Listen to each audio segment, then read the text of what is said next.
হযরত ইব্রাহিম আলাইহিসসালাতু ওয়াসসালাম আল্লাহ পাক নবী ইব্রাহিমকে বললেন, ইব্রাহিম, আমার হুকুম যে তুমি তোমার প্রিয়তমা স্ত্রী এবং তোমার ছেলে ইসমাইলকে তৃণলতা পানীয়হীন এক মরুভূমি প্রান্তরে নির্বাসিত করো। ইব্রাহিম নবী আলাইহিসসালাতু ওয়াসসালাম চিন্তা করলেন যে আমার দুধ পিতা হওয়া বাচ্চা, দুধের বাচ্চা, আর আমার প্রিয়তমা স্ত্রী, আল্লাহ পাক তাদেরকে তৃণলতা পানীয়হীন নির্জন মরুভূমি প্রান্তরে নির্বাসিত করার জন্য আল্লাহ পাকের হুকুম। তাই তিনি সকাল সকাল উঠলেন, এক কাঁদি খোরমা পাড়লেন, এক মস্ক পানি নিলেন, উটের পিঠে চাপালেন, স্ত্রীকে বললেন, তুমি তোমার সন্তান ইসমাইলকে নিয়ে উটের পিঠে চড়ে বসো। হযরত হাজেরা তিনি অবাক হয়ে গেলেন যে আমার স্বামীর এমন আচরণ কেন। ভোর ভোর উঠে খেজুর গাছ থেকে খোরমা পাড়লেন, এক মস্ক পানি নিলেন, উটের পিঠে সেগুলোকে বাঁধলেন, আর আমাদেরকে বসতে বললেন। উটকে চালিয়ে দেওয়া হলো, উট চলতে শুরু করলো। মা হাজেরা বারবার ঘরের দিকে তাকাচ্ছিলেন আর কাঁদছিলেন যে আমার সংসার ছেড়ে কোন নতুন গন্তব্যে যেতে হবে। কয়েকদিন চলার পরে আল্লাহ পাকের অর্ডার অনুযায়ী এমন একটা জায়গায় পৌঁছালো, তৃণলতা পানীয়হীন মরুভূমি প্রান্তর। রাউন্ড ফিগারে 40 মাইলের মধ্যে কোনো মানুষের সাড়া শব্দ নেই। কত মাইল? 40 মাইলের ভিতরে, 40 কিলোমিটার নয়, 40 মাইলের ভিতরে রাউন্ড ফিগারে কোনো মানুষের সাড়া শব্দ নেই।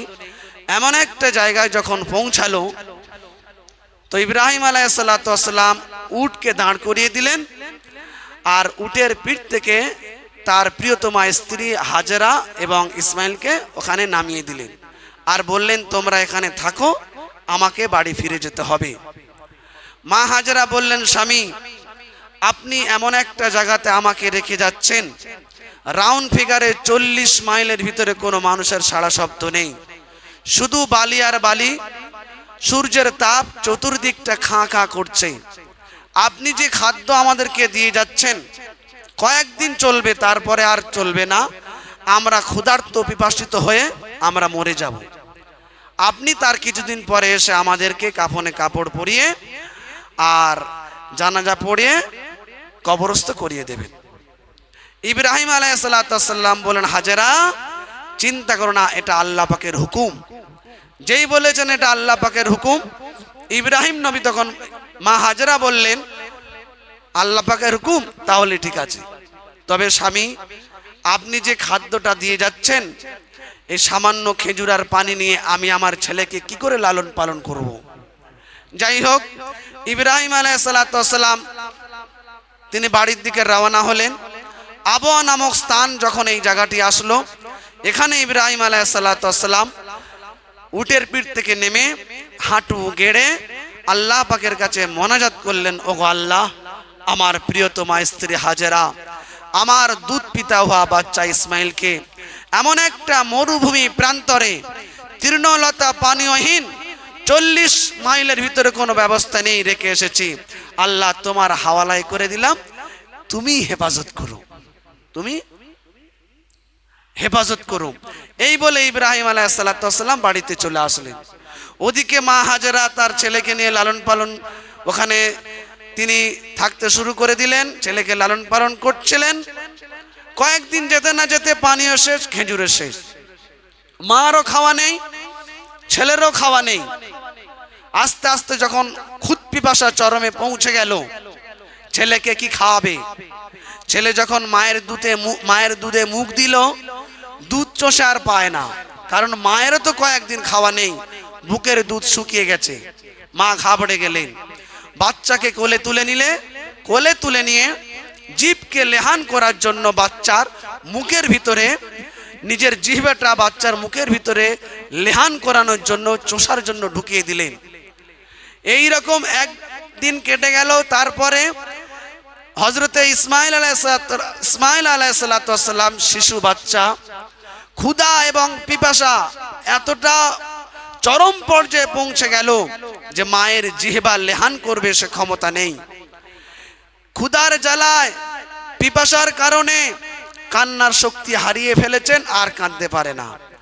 কণ্ঠস্বর ক্ষীণ হয়ে এসেছে, কাঁদছে কিন্তু কান্নার কোনো আওয়াজ বের হচ্ছে না। মা ঘাবড়ে গেলেন, আল্লাহ এ কি হলো আমার চোখের সামনে? আমার ছেলের পিপাসা, ক্ষুধা এতটা চরমে পৌঁছে গেছে যে তার জবান থেকে আর কান্না বের হয় না, আর কণ্ঠস্বর ক্ষীণ হয়ে গেছে, সেটাও আর বের হচ্ছে না। কি হবে? সামনে ছিল সাফা এবং মারওয়া পাহাড়। সূর্যের তাপ, পাহাড়ের উপরে যে বালু আছে, বালির উপরে যখন সূর্যের তাপগুলো পড়ছে, দূর থেকে মনে হচ্ছে ওখানে পানির ব্যবস্থা আছে। হযরতে হাজেরা তিনি ভাবলেন, দূর থেকে সূর্যের তাপ যখন বালির উপরে পড়ছে, বালিগুলো চিকমিক চিকমিক চিকমিক করছে, ঝকমক ঝকমক করছে।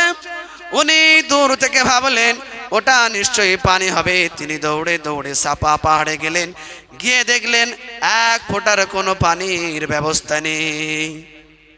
আবার ওখান থেকে মারওয়া পাহাড়ে গেলেন, মারওয়া পাহাড়ে গিয়ে দেখলেন দূর থেকে মনে হচ্ছিল পানির ব্যবস্থা আছে, কিন্তু কাছে গিয়ে দেখতে পেলেন ওখানেও কোনো পানির ব্যবস্থা নেই, পানির লেশ মাত্র নেই। মা তো মাই হয়। আবার যখন মারওয়া পাহাড় থেকে নিচে নেমে চলে এসে ছেলের কাছে দাঁড়িয়েছে, মনকে সান্ত্বনা দিচ্ছে, মনে হচ্ছে ভুল দেখেছি, পানি আছে, মনে হচ্ছে ভুল দেখেছি, মা তো মাই হয়, মনে হচ্ছে পানি আছে। আবার দৌড় দিলেন সাফা পাহাড়ে। সাফা পাহাড়ে গিয়ে আবার এদিক সেদিক তালাশ করছে, পানির ব্যবস্থা নেই। ভাবছে আরেকবার মারওয়া পাহাড়ে গিয়ে দেখি। মারওয়া পাহাড়ে গিয়ে দেখছে মারওয়া পাহাড়েও কোনো পানি নেই। এইরকম 7 চক্কর মারলে, এখন যে সমস্ত হাজিরা হজে যান, সাফা এবং মারওয়া পাহাড়ে যে 7 চক্কর লাগাতে হয়, পুরোটাই এয়ার কন্ডিশন, এসির ব্যবস্থা। পুরোটাই কি? ওপরে ছাদ, এয়ার কন্ডিশন, কুল, ঠান্ডা।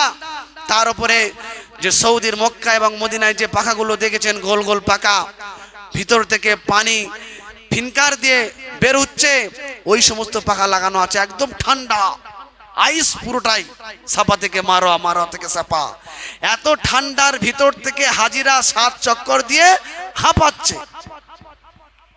কিন্তু মা হাজেরা সেদিন কোনো ছাদের ব্যবস্থা ছিল না, এয়ার কন্ডিশন এসির ব্যবস্থা ছিল না, চতুর্দিকটা খাঁকা, ওপরে কোনো ছাদ ছিল না, নিচে ছিল বালু, উত্তপ্ত গরম, যে বালির উপরে ডিম ফেলে দিলে ডিম ভেজে যায়।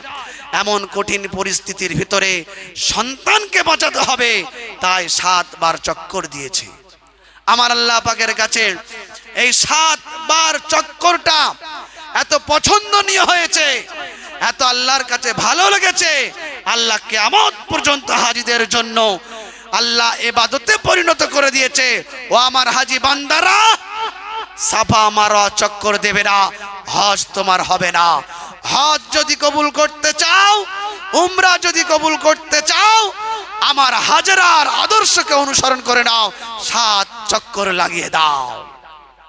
আমার সোনার ভাইরা, 7 চক্কর যখন লাগাচ্ছিল, আর একবার করে ছেলের কাছে এসে দেখছে ছেলের কি অবস্থা। কয়েকবার চক্কর লাগিয়ে যখন ছেলের কাছে এসে দাঁড়িয়েছে, জবান চলে না, কিন্তু বুকটা ধুক ধুক ধুক ধুক করছে, রং চেহারা পাল্টে গেছে। মা হাজেরা ঘাবড়ে গেলেন, ওগো আল্লাহ, তাহলে কি আমার ছেলে মারা যাবে? এক কাতরা পানির অভাবে আমি জনম দুঃখিনী মা, আমার চোখের সামনে আমার সন্তান মারা যাবে, আর তারপর আল্লাহ তুমি বলবে হাজেরা তোমার সহযোগিতা করব? নাও। ওগো আল্লাহ, এমন সাহায্য আমি হাজেরা নেব না, যদি দিতেই হয় আমাকে এই মুহূর্তে সহযোগিতা করো, যে সহযোগিতার মাধ্যমে আমার ছেলে সুস্থ হয়ে যাবে। আল্লাহ পাক বলে দিলেন, জিবরাইল চলে যা। এক সন্তানের জন্য মা কত পাগলিনি করে, মায়ের আর্তনাদ আমি আল্লাহ সহ্য করতে পারি না। ইহতাজ্জা আরশুর রহমান, আমার আরশের খুঁটি নড়ে যায়।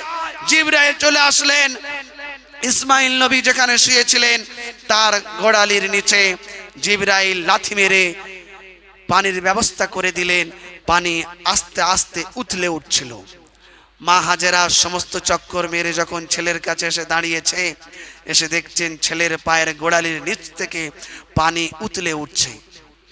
জোরে বলবেন না সুবহানাল্লাহ। উনি পাথর দিয়ে ব্যারিকেড করে দিলেন আর বললেন জাম জাম। উনি ছিলেন সুরানি ভাষার নারী, উনি সুরানি ভাষায় কথা বলতেন। তা জাম জাম এটা হলো সুরানি ভাষা, জাম জাম মানে থাম থাম। এই বলে তিনি পাথর দিয়ে ব্যারিকেড করে দিলেন, ওই পানি পান করলেন।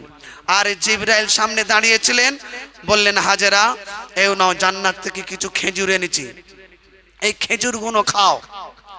আর বীজগুলো দানাগুলো পুঁতে দেবে, অল্প কয়েকদিনের ভিতরে গাছ হয়ে যাবে, গাছে থোকা থোকা খেজুর লেগে যাবে, এই খেজুরের মালিক তুমি হবে।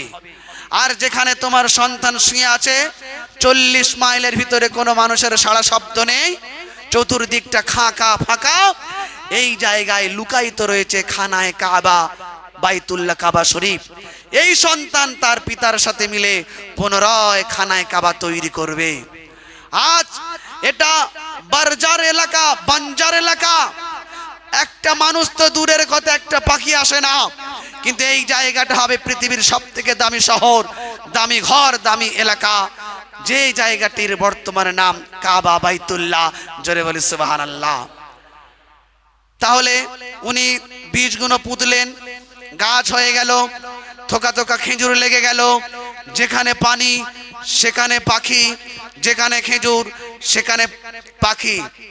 যে সমস্ত কাফেলারা 200-300 মিটার দূর থেকে যারা ব্যবসার উদ্দেশ্যে যায়, তারা 200-300 মিটার দূর থেকে দেখতে পেল যে কিছু পাখির কোলাহল ওই জায়গাটা মুখরিত করে তুলেছে। নিশ্চয়ই পাখি যেখানে পানি সেখানে, পাখি যেখানে খেজুর সেখানে। তারা কাছে আসলো, কাছে এসে দেখলো মরুভূমির একটা ফাঁকা জায়গাতে এত সুন্দর পানির ব্যবস্থা, ব্যাপারটা কি? গাছগুলো কে লাগালো? তারা লক্ষ্য করলেন এই জায়গায় একজন মেয়ে ছেলে, তার সাথে একটা বাচ্চা থাকে। জিজ্ঞাসা করলেন, মা আপনি কে? মা হাজেরা পরিচয় দিলেন, আমি আল্লাহর নবী ইব্রাহিমের স্ত্রী। ওই কাফেলারা যখন বুঝতে পারলেন ইনি একজন পবিত্র নারী, নবীর স্ত্রী, ভক্তি এবং শ্রদ্ধায় তাদের মনটা ভরে গেল। তারা বললেন, মা এই জায়গায় আমরা বসবাস করতে চাই, আপনি যদি অনুমতি দেন মালিক হিসাবে আমরা আপনাকে খাজনা দেব। মা হাজেরা অনুমতি দিলেন। ওই কাফেলার দলেরা নিজেদের জন্য পাথর কেটে কেটে তারা ঘর তৈরি করলো, মা হাজেরার জন্য একটা ঘর তৈরি করে দিলেন। এইভাবে তারা জীবন যাপন করছিলেন। অনেক দিন পরে ইব্রাহিম নবী আলাইহিস সালাতু ওয়াস সালাম আবার আসলেন মা হাজেরার কাছে। চিন্তা করুন, আজ হাজেরার সঙ্গে সাক্ষাৎ করব, সবই আল্লাহ পাকের ইশারায় হচ্ছে। ইব্রাহিম নবী যখন ঢুকছিলেন তিনি চিনতে পারছিলেন না, যখন ইসমাইল এবং হাজেরাকে রেখে গিয়েছিলেন কোনো পানির ব্যবস্থা, ঘরের ব্যবস্থা, গাছের ব্যবস্থা ছিল না। এ তো এখন একটা পাড়া হয়ে গেছে, গ্রাম হয়ে গেছে, অনেকগুলো ঘর হয়ে গেছে। আমি তাহলে কি নতুন জায়গাতে এসেছি? মা হাজেরা ঘরের ভিতর থেকে জানলা এবং দরওয়াজার ফাঁক থেকে দেখতে পাচ্ছিলেন একজন ব্যক্তি, সুসুন্দর, চাঁদের চাইতে সুন্দর ব্যক্তি, গোলাপের পাপড়ির চাইতে সুন্দর রঙের চেহারা, উটের পিঠে চেপে চেপে আসছেন। মা হাজেরা বুঝতে পারলেন দূর থেকে ওটাই আমার স্বামী ইব্রাহিম হবে। মা হাজেরা বলছিলেন, আকাশের চাঁদ যেন আমার হাতে চলে এসেছে, এতদিন পরে আমার স্বামী আমার ঘরে আসছে। আনন্দি হবে কি হবে না? আরে 4 মাস পরে স্বামী যখন বোম্বাই থেকে আসে, বিবির 3 দিন আগেতে আনন্দ হয় কি হয় না? বিছানা গোছানো, ছাড় দেওয়া হয় কি হয় না? 3 দিন পরে স্বামী আসবে। যে সমস্ত সাথী ভাইরা জামাতে যায় 4 মাস পরে, বিবিদের কি খুশি হয়, হয় কি হয় না? তাহলে ইব্রাহিম নবী অনেক দিন পরে আসছেন, স্ত্রী খুশি হবে কি হবে না? স্ত্রী ঘরের ভিতর থেকে বাইরে আসলেন, সন্তানকে সঙ্গে নিয়ে স্বামী স্ত্রীর সঙ্গে সাক্ষাৎ হলো। সর্বপ্রথম মা সন্তানকে শিক্ষা দিল, বাবা এটা তোমার পিতা, তুমি পিতাকে সালাম করো। এই জন্য সন্তানের প্রথম স্কুল হলো মা, সন্তানের প্রথম মাদ্রাসা হলো মা। মা স্কুল ফেল, মা মাদ্রাসা যদি ফেল হয়ে যায়, পৃথিবীর কোনো ইউনিভার্সিটি বিশ্ববিদ্যালয় কাজে লাগবে না। মা হাজেরা বললেন, বাবা এটা তোমার পিতা, এটা তোমার আব্বা জান, তুমি তোমার পিতাকে, তুমি তোমার বাবাকে সালাম করো। ইসমাইল আলাইহিস সালাম মায়ের শিক্ষা নিয়ে পিতাকে সালাম করলেন। ইব্রাহিম নবী সন্তানের সালামের জবাব দিয়ে দিলেন। ছেলেকে কোলে তুলে নিলেন। ছেলেকে বহুদিন পরে দেখা, সেই 6 মাস বয়সে রেখে গিয়েছিলেন। আর আজ ইসমাইলের বয়স কত? 8 বছর। প্রায় 7.5 বছর পরে পিতা সাক্ষাৎ করতে এসেছেন সন্তানের সাথে, স্বামী সাক্ষাৎ করতে এসেছেন স্ত্রীর সাথে। মধ্যখানে 7.5 বছর কেউ কাউকে দেখেনি। সন্তানকে 7.5 বছর পরে পেয়ে সন্তানকে কোলে তুলে আদর করবে কি করবে না বলেন? আরে বলেন, আমরা তো প্রতিদিন আদর করছি। ও বাবা, ও সোনা, ও লাল, কি খাবে? চিপস খাবে, সর্বনাশ করো চিপকে। চকলেট খাবে, সর্বনাশ করো। আর ভালো জিনিস কেনার জায়গা পায়নি, চকলেট, চিপস, আর একটা কি ওই যেটা আপনার সিদ্ধ করে খেতে হয়, হ্যাঁ ওই চাউমিন, চাউমিন নয়, চাউমিন কি বলে, ওই নড়ে ফোড়ে। আর কিছু কেনার জিনিস পাননি? বাচ্চাকে একটা করে খেজুর খাওয়ান প্রতিদিন, সপ্তাহে 2 দিন 2 চামচ মধু খাওয়ান। বিশ্বনবী বলেছেন কম্পিউটার ফেল হয়ে যাবে তবু তার স্মৃতিশক্তি ফেল হবে না ইনশাআল্লাহ। আমরা সর্বনাশের জিনিসগুলো খাওয়াচ্ছি। ইব্রাহিম আলাইহিস সালাম ছেলেকে নিয়ে আদর করছেন, মোহাব্বত করছেন, পিয়ার করছেন, এগালে সেগালে চুমো খাচ্ছেন, কপালে চুমো খাচ্ছেন। ফেরেশতারা বললেন, ওগো আল্লাহ, ইব্রাহিম এখন তার ছেলেকে কিভাবে ভালোবাসছে দেখো আল্লাহ। ইব্রাহিম তার ছেলেকে কিভাবে ভালোবাসছে। আর মনে হয় আল্লাহ তোমার যতটা ভালোবাসতো অতটা আর ভালোবাসবে না। আল্লাহ বলে, ইব্রাহিম আমারই আছে, ইব্রাহিম আমারই আছে, ইব্রাহিম আমার থাকবে, আমার ছাড়া ইব্রাহিম কারোর হতে পারে না। দেখবে, নমুনা দেখবে। ফেরেশতারা বলল, আল্লাহ নমুনা দেখাও, দেখি ইব্রাহিম তার আল্লাহকে, তার রবকে, তার খোদাকে, তার স্রষ্টাকে, তার প্রভুকে, তার মালিককে কতটা ভালোবাসে। আল্লাহ পাক ইব্রাহিম নবীকে এর পূর্বে অনেক পরীক্ষা নিয়েছেন, আজও পরীক্ষা নেবেন যে ইব্রাহিম তার সন্তান ইসমাইলকে বেশি ভালোবাসে না আমাকে বেশি ভালোবাসে। আল্লাহ পাকের পরীক্ষা। 8ই জিলহজ, আজ 4 তারিখ, মানে আর 4 দিন পরে 8ই জিলহজ হবে। 8ই জিলহজের রাত্রে ইব্রাহিম নবী স্বপ্নেই দেখছেন আল্লাহ পাক বলছেন, ইব্রাহিম তুমি আমার নামে কোরবানি করো। ইব্রাহিম নবী সকালবেলা উঠে বাছাই করা সুন্দর পশু, কি পশু? দর্শনধারী পশুকে জবাই করলেন। এক রিওয়ায়াতে এসেছে 100টা পশু, যদিও 100টা আমার কাছে মানে ঠিক নয়। অগণিত পশু তিনি জবাই করলেন, তবে সুন্দর বাছাই করা দুম্বা, ভেড়া, উট, ছাগল সব মিলিয়ে অনেকগুলো পশু জবাই করলেন, সুন্দর দর্শনধারী। আর আমরা কি শুধু প্লাস্টিক খুঁজ দিচ্ছি, প্লাস্টিক কি হারকিউলিস ক্যাপ্টেন পেপসি মাল খুঁজ দিচ্ছে, ঢুকে মাল ঢুকে গেছে, সেই মাল খুঁজে আনতেছে, কুরবানি দেবে। শুধু গোস্ত মাপি, সুন্দর মাপি না, শিক্ষা নিতে হবে। ইব্রাহিম আলাইহিস সালাম বাছাই করা সুন্দর পশু কুরবানি দিলেন 8ই জিলহজের রাত্রে। আবার 9ই জিলহজের রাত্রে একই স্বপ্নে দেখছেন, আল্লাহ পাক দেখাচ্ছেন, ইব্রাহিম তুমি আমার নামে কুরবানি করো। আবার তিনি বাছাই করা পশু জানোয়ার কুরবানি করলেন। আবার 10ই জিলহজের রাত্রে আল্লাহ পাক স্বপ্নে দেখাচ্ছেন, ইব্রাহিম তোমার প্রাণের চাইতে প্রিয় জিনিসটি আমার নামে কুরবানি করো। ইব্রাহিম নবী বুঝতে পারলেন আমার প্রাণের চাইতে প্রিয় কোনটি?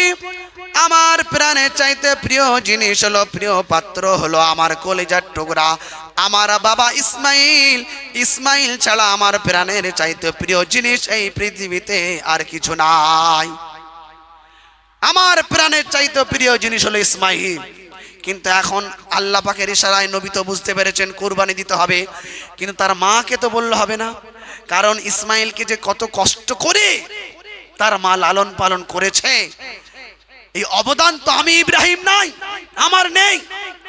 যে পূর্বের ঘটনা দ্বারা প্রমাণিত হলো কি হলো না, কি কষ্ট, কি ত্যাগ, কি তিতিক্ষা, কুরবানি, সাকরিফাইস দিয়ে সন্তানকে লালন পালন করেছে। তার মাকে বললে হয়তো বাধা পড়ে যেতে পারে, তাই তিনি সিদ্ধান্ত নিলেন আমার স্ত্রী ইসমাইলের মা হাজেরার কাছে এই কথা বলা যাবে না। তাই তিনি সত্যকে গোপন রেখে তিনি তার স্ত্রীকে বললেন, সন্তানকে সাজিয়ে গুছিয়ে দাও, একে নিয়ে আমি একটু বাইরে যাব। ইসমাইলের মা, শিশু নবীর মা চিন্তা করলেন, মা হাজেরা, যে আজ আমার সন্তান তার পিতার সাথে প্রথম বাইরে যাবে, কি খুশি না হচ্ছে, কি আনন্দ না হচ্ছে। সাজিয়ে গুছিয়ে স্বামীর কাছে দিয়ে রওনা করিয়ে দিলেন, পাঠিয়ে দিলেন। ইসমাইল নবীকে সঙ্গে নিয়ে ইব্রাহিম নবী মিনা ময়দানের দিকে জোরে জোরে হাঁটছেন। এদিকে শয়তান চিন্তা করল, আজ যদি ইব্রাহিম এই পরীক্ষায় পাশ হয়ে যায়, আল্লাহর কাছে ইব্রাহিম নবীর যে মর্তবা, আল্লাহর কাছে ইব্রাহিম নবীর যে শান, ইব্রাহিম নবীর যে সম্মান, যতটুকু আছে তার চাইতে আরো অনেক অনেক অনেক বেশি বেড়ে যাবে। আর এই ঘটনা শুনে কিয়ামতের আগ পর্যন্ত লক্ষ কোটি অসংখ্য উম্মত আর উম্মতিরা, ঈমানওয়ালারা এই ঘটনা শুনে তাদের ঈমানকে মজবুত করবে, ইয়াকিনকে মজবুত করবে, ঈমানের পাওয়ারকে বাড়িয়ে নেবে। তাই এই পরীক্ষায় ইব্রাহিমকে পাশ হতে দিলে হবে না, এটাকে বানচাল করতেই হবে, এটাকে বানচাল করতেই হবে। তাই শয়তান ইবলিস এসেছে মা হাজেরার কাছে, এসে বলছে, হাজেরা, তোমার স্বামী তোমার ছেলেকে যে নিয়ে চলে গেল, জানো কি করতে নিয়ে গেল? কোনো জায়গায় ঘুরতে নয়, তোমার ছেলেকে জবাই করবে বলে। হাজেরা বলে, পাগলা, বাপ কোনোদিন বেটাকে জবাই করতে পারে? আরে হাজেরা, তুমি জানো না ইব্রাহিম যাওয়ার সময় একটা দড়ি, রশি, ছুরি নিয়ে গেল। আরে ছুরি দড়ি নিয়ে গিয়েছে, তা কি হয়েছে? তা বলে কি বাপ বেটাকে জবাই করবে? এটা হতে পারে? বলে, হাজেরা তুমি জানো না, আসলে আল্লাহ পাক, সত্য কথা না বললে নয়, বলে আল্লাহ পাকের হুকুম হয়েছে, তাই তোমার সন্তানকে জবাই করতেই হবে। এবারে মা হাজেরা বুঝতে পেরেছেন এ মাল শয়তান। বলে, এই শয়তান, দূর হয়ে যা, আল্লাহ যদি আমার সন্তানকে কবুল করে, এর থেকে দামি আমি মা হিসাবে আর কে হতে পারে। তখন মা হাজেরা নামাজের পাটিতে বসে পড়লেন, 2 রাকাত নফল নামাজ পড়লেন, আর আল্লাহকে বলেন, আল্লাহ, আমি মা বলে আমাকে না বলে চলে গেল, আল্লাহ আমি নারী বলে আমাকে না বলে চলে গেল। ইব্রাহিম, তুমি তো একবার বলে দেখতে পারতে, হাজেরা, আল্লাহ পাকের হুকুম হয়েছে তোর ছেলেকে জবাই করতে হবে। ইব্রাহিম, তুমি তো একবার বলে দেখতে পারতে যে হাজেরা, আল্লাহর অর্ডার হয়েছে তোর ছেলেকে জবাই করতে হবে। একবার কমসে কম বলে তো দেখতে পারতে, আমিও তোমার সাথে চলে যেতাম মিনা ময়দানে। মিনা ময়দানে গিয়ে আমার ছেলের টুটিটা বালির ওপরে চেপে ধরে রাখতাম, তুমি জবাই করতে, যাতে তোমার জবাই করতে কষ্ট না হয় তার জন্যে তুমি আমার ছেলেকে জবাই করে দিতে। আমার ছেলের রক্তে আমার হাত দুটো লালে লাল হয়ে যেত, হাত দুটো ভিজে যেত, তোমারও হাত দুটো ভিজে যেত। দুজনা ছেলে রক্ত মাখা 4টে হাত নিয়ে আল্লাহকে বলতাম, আল্লাহ তুমি দিয়েছিলে তাই নিয়েছিলাম, চেয়েছো ফিরিয়ে দিলাম। ওগো স্বামী, তুমি খোদার কাছে খলিল হতে, আমিও তোমার সাথে সাথে খোদার কাছে প্যারা হয়ে যেতাম। আমি মা বলে, আমি নারী বলে তুমি আমাকে না বলে নিয়ে চলে গেলে, একবার কমসে কম বলতে পারতে, শেষবারের মতন আমার ছেলেকে, শেষবারের মতন মা ডাকটা শুনে নিতাম, আর একবার আদর করে চুমো খেয়ে নিতাম, আর একবার পিয়ারা মোহাব্বত করে বিদায় দিতাম। যাকে যখন বলনি কোনো আপত্তি নাই, এই বলে মা হাজেরা আল্লাহর কাছে দোয়া করছিলেন। শয়তান দেখলো হাজেরাকে তো পারলাম না ধোকা দিতে, শয়তান চলে গেল ইবলিস মিনা ময়দানে শিশু নবী ইসমাইলের কাছে, বলছে এই ইসমাইল তাড়াতাড়ি পিছন দিক থেকে পালা। বলে কেন? বলে তোর বাপ তোকে এক্ষুনি জবাই করবে, সর্বনাশ হয়ে যাবি, পালা। ছেলে তখন বলছো আব্বা কে যেন আমাকে এসে বলছে তুমি নাকি আমাকে জবাই করবে। তখন ইব্রাহিম নবী বললেন বাবা ওটা শয়তান, পাথর মারো। 3 জায়গায় ধোকা দিল ইসমাইল নবী, শিশু নবী 3 জায়গায় পাথর মারলেন। এই পাথর মারাটা আমার আল্লাহর কাছে এত ভালো লেগে গেছে, এত মাহবুব হয়ে গেছে, এত দামি আমল হয়ে গেছে, আল্লাহ পাক কিয়ামত পর্যন্ত সমস্ত হাজীদের জন্য শিরোধার্য করে দিয়েছেন। ও আমার হাজী বান্দারা, তোরা 3 জায়গায় পাথর মারবি না, হজ কবুল হবে না। হজ যদি কবুল করতে চাও আমার ইসমাইলের আমলটা, আদর্শটা অনুসরণ করে নাও, অর্থাৎ 3 জায়গায় পাথর নিক্ষেপ করে দাও। লম্বা চওড়া ঘটনার সময় নেই, আমি এগিয়ে যেতে চাই। যখন ইব্রাহিম নবী সন্তানকে নিয়ে যে জায়গাটাতে জবাই করবেন তিনি সিদ্ধান্ত নিয়েছেন, ওই জায়গায় যখন পৌঁছে গেলেন ইব্রাহিম নবী তখন বলছেন, ছেলেকে শোনাচ্ছেন বিষয়টা কি, এতক্ষণ বলেননি, এবারে শোনাচ্ছেন কি, قال يا بني إني أرى في المنام أني أصبحك فانظر ماذا ترى। ও আমার বাবা, কলিজার টুকরা সন্তান, ও বাবা ইসমাইল, আল্লাহ পাকের অর্ডার হয়েছে তোমাকে কুরবানি দিতে হবে, তোমাকে জবাই করতে হবে। ফানজুর মাজা তারা, বলো বাবা তোমার রায়টা কি, তোমার মতামতটা কি, বলে ফেলো। ও বাবা বলো তোমার মতামতটা কি, তোমার রায়টা কি, তোমার মতটা কি। তো ছেলে জবাব দিচ্ছেন, যেমন বাপ তেমন ছেলে নাকি, যেমন যোগ্য বাপ তেমন যোগ্য সন্তান। ছেলে তখন জবাব দিল কু, আল্লাহ পাক যে জবাবটি কোরআনে নোট করে দিয়েছেন কি, ইয়া আবাতি ফাআল মা তুমার সাতাজিদুনি ইনশাআল্লাহু মিনাস সাবিরিন।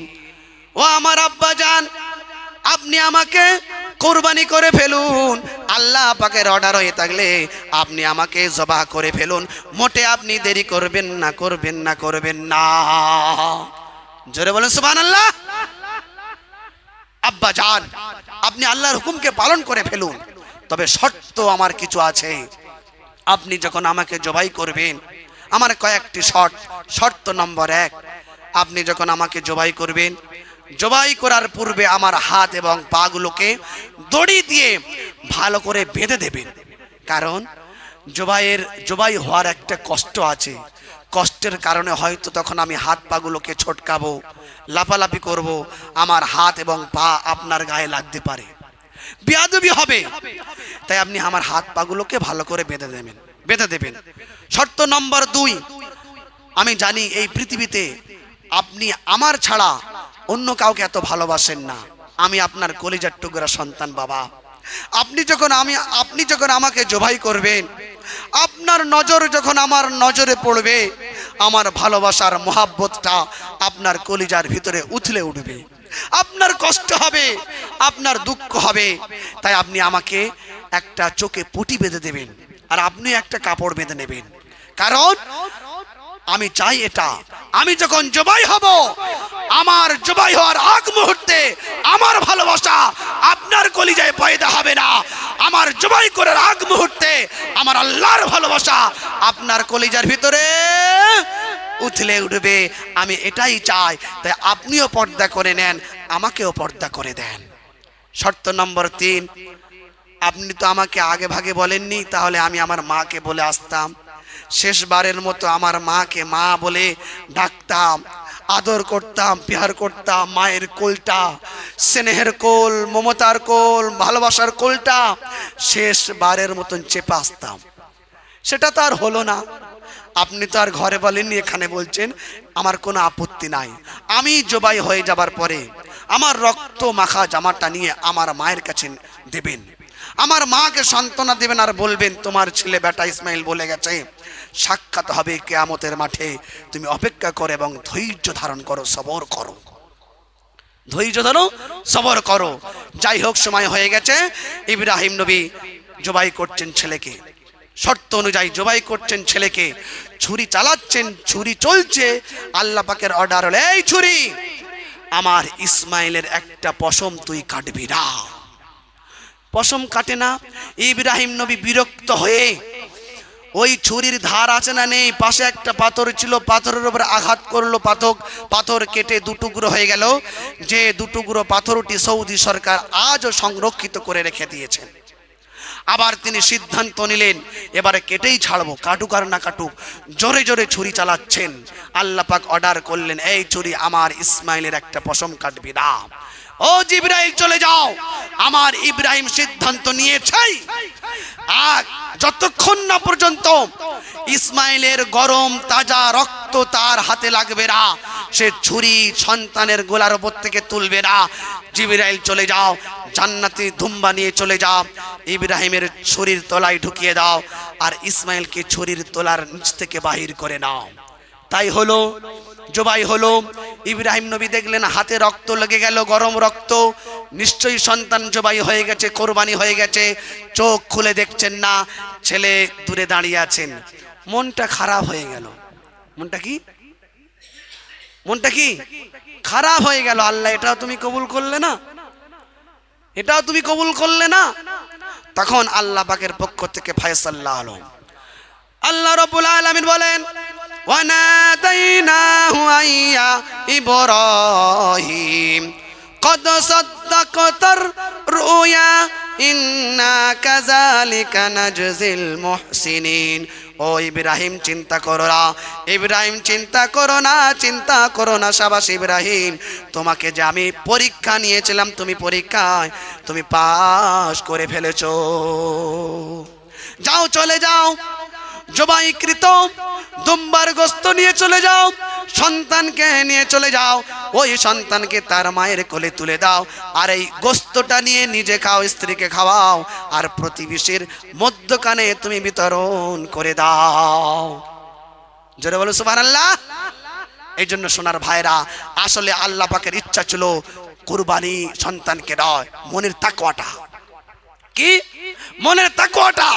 বান্দা কুরবানি করবে, তার অন্তরটা আমি দেখব, তার বাহিরটা আমি দেখব না। সে পশু জবাই করবে, পশু জবাইয়ের আগে তার মনের পশুকে কুরবানি করতে পেরেছে কি পারেনি, আমি আল্লাহ পাক এটাই দেখব। আজ আমরা পশু জবাই করি, কিন্তু মনের পশুকে জবাই করি না, হিংসায় জর্জরিত হয়ে আছে।